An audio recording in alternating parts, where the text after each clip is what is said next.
అందం, ఆరోగ్యం, ఆత్మవిశ్వాసం అనూస్తో సాధ్యం. ట్రాన్స్ఫర్మేషన్ సర్వీసెస్ పైన ఫ్లాట్ 50% డిస్కౌంట్. అనూస్ సిన్స్ 1982.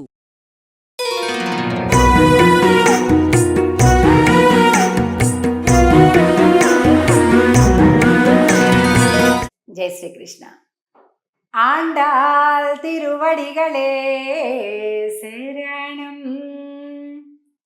అప్పుడే తిరుప్పావైని కనుక మనం ఒక 3 భాగాలు చేస్తే మొత్తం 30 వాసరాలు కదండి. 30ని 3 భాగాలు చేస్తే 10 + 10 + 10 అనుకోవచ్చు. కనుక 3 భాగాలలో ఒక భాగం అయిపోయింది, రెండవ భాగంలోకి మనం ప్రవేశిస్తున్నాం. ఇలా కూడా సంతోషంగా మనం ముందుకు ప్రయాణం చేయొచ్చు రెట్టించిన ఉత్సాహంతో. ఈరోజు పాసురాన్ని చూద్దాం. కత్తుక్కరవై కణంగళ్ పలకరందు. ఏంటబ్బా కత్తులు పట్టుకున్న వాళ్ళు ఉన్నారు అనుకుంటున్నారా? అవును, ఈ గోపిక యొక్క పుట్టిల్లు, ఆమె అన్నదమ్ములు, వాళ్ళు గొప్ప పరాక్రమవంతులు అన్నమాట. మళ్ళా చూద్దాం పాసురం.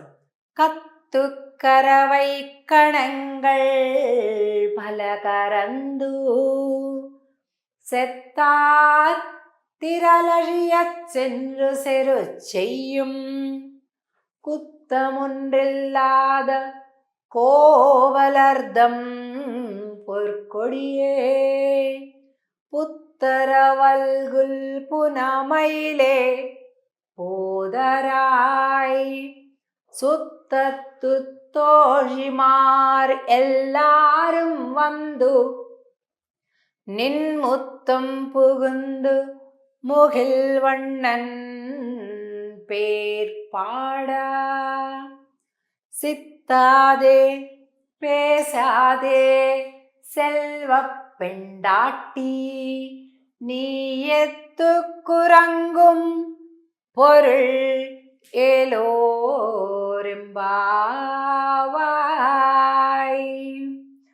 కత్తుక్కరవై కణంగళ్ పలకరందు అంటూ ఈ గోపిక యొక్క గొప్పతనం 4 రకాలుగా ఉంది. ఈ పాశ్రంలోని గోపిక గొప్ప బాహు పరాక్రమము, అలాగే పశు సంపద 2 కూడా కలిగినటువంటి వారు. 2 శత్రువులని తమ బలంతో గెలవగలిగినటువంటి వాళ్ళు. 3 ఎటువంటి ఒక్క చిన్న మత్స లేని గోపవంశం అన్నమాట ఈ గోపికది. 4 మహా సౌందర్యవంతురాలైనటువంటి గోపిక. అంటే సౌందర్యంలో గొప్పనే, సంపదలో గొప్పనే, బాహుబలంలో గొప్పనే, పరాక్రమంలో గొప్పనే, పశు సంపదలోనూ గొప్పనే. అంత గొప్ప గోపిక అనమాట ఈనాటి గోపిక. కత్తు కరవై కణంగళ్ పలకరందు, అసంఖ్యాకంగా గో సంపద కలిగినటువంటి, అంటే అసలు ఎంత కుదరటం లేదంటే ఆ దూడల్ని విప్పితే అవి వచ్చేసి పాలు తాగుతాయి, కానీ ఇప్పే తీరిక కూడా లేదు ఎవరికి కూడా. అట్లాగే పాలన్నీ కూడా నేల మీద పారి ప్రవహిస్తూ ఉన్నాయంట. పలకరందు సెత్తార్ తిరలజియా అంటే వెనుతీయని భుజ బల పరాక్రమం కలిగినటువంటి అన్నలంటాడు. యుద్ధం అంటే చాలా అలా పరిగెట్టేస్తారట. ఏమంటే ఇంక వీళ్ళకేం పని లేదా, పొద్దస్మానం గొడవలు వేసుకుంటూ ఉంటారంటే, అయ్యో వాళ్ళకెవరు శత్రువులు లేరు. శ్రీకృష్ణుని ఎవరైతే ద్వేషిస్తారో, శ్రీకృష్ణునికి ఎవరైతే శత్రువులు ఉంటారో వాళ్ళంతా వీళ్ళ శత్రువులు. అంతే, ఒకటే మాట. సరిచయం కుత్తం ఒండ్రిల్లాద, ఒక్క చిన్న దోషము కూడా లేనటువంటి గోపవంశముకు చెందినటువంటిది అనమాట. పొర్కొడియేగో ఈ గోపిక యొక్క అందాన్ని బాగా చెప్తున్నారు. ఏంటది? బంగారు తీగతో చెప్తున్నారు. ఒక తీగలాగా ఉంటుందట. ఉత్త తీగ కాదండి, రేపటికి ఎండిపోతుందేమో, అలా కాదు, బంగారు తీగ. ఇంకా ఈమె యొక్క పుత్తర వల్గుల్ పునమైలే పోదరాయ్, అంటే పుట్టలోకి ప్రవేశిస్తుండేటటువంటి ఒక పాము పడగ ఎలా ఉంటుందో ఈ గోపిక యొక్క వెనక భాగం అంత అందంగా ఉంటుందట. పాము పుట్టలోకి ప్రవేశిస్తుంది అనుకోండి, ఆ రంధ్రం ఎంత ఉంటుందో అంతే సన్నగా ఉంటుంది. అలాగే పైన పెద్ద పడగ ఉంటుంది. అలాగా అన్నమాట. ఈమె నడుము అంత సన్నగా నాజూకుగా ఉందట. అలాగే నడుము కింద భాగం అంత చక్కగా పాము పడగలాగా ఉంది అని గొప్ప వర్ణన చెప్తున్నారు. ఇంకోండి, ఇక్కడ పాము బొమ్మ కూడా ఇచ్చారు మనకి. అలాగే అడవిలో సంచరించేటటువంటి ఒక నెమలి ఎలా ఉందో అలా నడుస్తుందట ఈ గోపిక.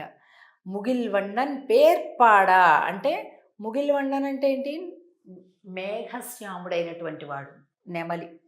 ఆ ఆ నెమలి ఎప్పుడు వర్షిస్తుంది? మేఘాన్ని చూస్తే బాగా నాట్యం చేస్తుంది, ఆనందిస్తుంది.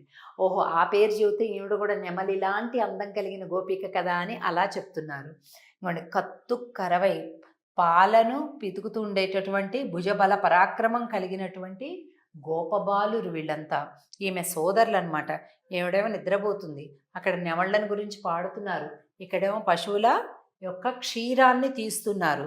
ఇలాగా ఇన్ని రకాలైనటువంటి అద్భుతాలు కలిగినటువంటి అద్భుత గుణాలు, అద్భుతమైనటువంటి వంశము, అద్భుతమైనటువంటి సంపదలు, అద్భుతమైనటువంటి గుణములు, అద్భుతమైనటువంటి సౌందర్యము ఇన్ని కలిసినటువంటి గోపిక ఈరోజు నిద్ర మేలుకొల్పబడుతుంది. ఇది 11వ పాశం. ఇంత అద్భుతమైనటువంటి సౌందర్య గుణరాశి అయినటువంటి ఈ గోపిక ఎవరైతే ఉన్నారో భుజబల పరాక్రమంలో సాటి లేదు, విద్యలో సాటి లేదు, సంపదలో సాటి లేదు.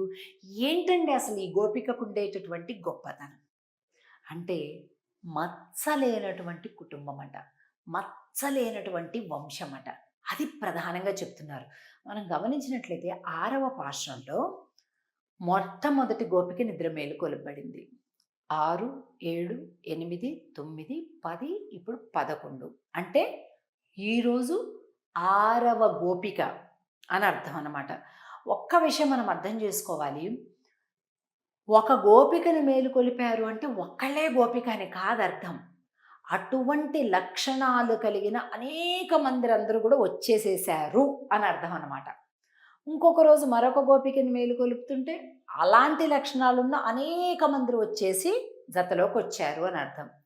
అంటే మనకి ప్రధానంగా అర్థం చేసుకోవాల్సిన విషయం ఏంటంటే భగవత్ కార్యాన్ని, శుభకార్యం, సమాజ కార్యం, ధర్మ కార్యం చేసేటప్పుడు వాళ్ళకు కూడా ఇంత గొప్ప రిజల్ట్ రాకూడదు, మనం ఒక్కళ్ళమే చేసేసుకుందాం, వీళ్ళకి చెప్పకూడదు, వాళ్ళకి చెప్పకూడదు, ఇలా ఉండకూడదు. మనము గొప్పగా చేసుకుందాం, కలిపి చేసుకుందాం, అందరం ఆనంద ఫలాలు అనుభవిద్దాం, అందరం పరమాత్మని పొందుదాం. చూసారా, ఇప్పుడు ఆండాళ్ళకి పరమాత్మని భర్తగా పొందాలనుంది. నేను ఒక్కదాన్ని చేసుకుంటాను, కూర్చొని చేసుకుంటుందా? లేదు, అందరినీ కలుపుతుంది. అది కదా మనం చేయాల్సింది. ఈ ఈ రకమైనటువంటి లక్షణం ఎప్పుడైతే మనం నేర్చుకుంటామో అదే సరి అయిన తిరుప్పావై వ్రతం కదండి. తిరుప్పావై అనగానే పొద్దున్నే వైష్ణవ ఆలయాల్లోకి వెళ్ళి తిరుప్పావై పాసురాలు చదువుతాం, అలాగే అర్థాన్ని ప్రవచనంగా వింటాం. కనీసంలో కనీసం ఒక్కొక్క మనిషి, ఒక్కొక్క భక్తుడు లేదా భక్తురాలు 10 మంది భక్తుల్ని గుడికి నడిపించాలి. అదే అసలు సిసలైన తిరుప్పావై వ్రతం. ఎందుకంటే మనకు ఆండాళ్ళ తల్లి ప్రధానంగా ఉన్నది 30 పాసురాలలో 10 పాసురాలు గోపికల్ని కలుపుకోవటమే కనిపిస్తుంది మనకి కదండి. కాబట్టి మనం కూడా అటువంటి దిశగా మన అడుగులు వేద్దాం. రేపు 12వ పాశంలో కలుద్దాం. ఆండాళ్ తిరువడిగళే శరణం. జై శ్రీకృష్ణ.